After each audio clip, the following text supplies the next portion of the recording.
Now, if you want to talk consistency, that guy right there is the man at the moment. Not only 4 championships, but 4 championships in a row. Now, obviously, Arena Cross got a lot more exposure this year with the whole Supercross being down one weekend and people being paid a lot of money to go race.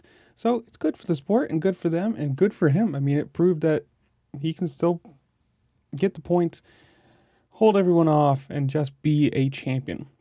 I mean, 4 championships in a row.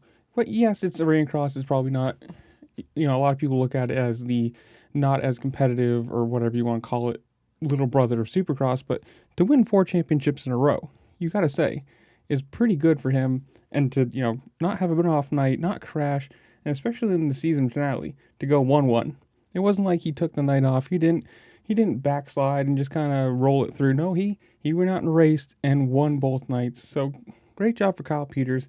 Congrats on the titles, not just this one, but all 4 in total. But comments below, you tell me, did you watch any not Supercross, Arena Cross this year? Or are you just a Supercross only kind of person? Or whatever it is, comment it down below. Make sure to like, share, subscribe, do all the fun things this platform allows you to do. Doing the YouTube algorithm game thing, it helps me a lot and I appreciate it. And with that, I'll see y'all later. Peace.